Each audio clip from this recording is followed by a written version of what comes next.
يقول النبي صلى الله عليه وسلم: إذا جاء أحدكم يوم الجمعة والإمام يختطب فليصلي ركعتين وليتجوز فيهما. ويقول النبي صلى الله عليه وسلم: من لزم الاستغفار جعل الله له من كل هم فرجا ومن كل ضيق مخرجا ورزقه من حيث لا يحتسب. تخيلوا يعني كلمة هذا عندنا تكون عند الله شيء كبير.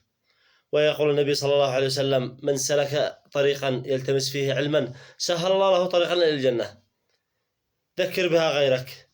أنت تشوف واحد، انصح أخوك، انصح عمك، انصح ولد أخوك، انصح صاحبك، انصح بالصلاة. ويقول النبي صلى الله عليه وسلم: من صلى صلاة الفجر في جماعة كان في ذمة الله حتى يمسي. في ذمة الله حتى يمسي. وسنة الفجر خير من الدنيا ما فيها. أسأل الله أن يهديني ويهديكم، ولا تنسوا مشاركة الفيديو فالدال على خير كفاعله. والسلام عليكم ورحمة الله وبركاته.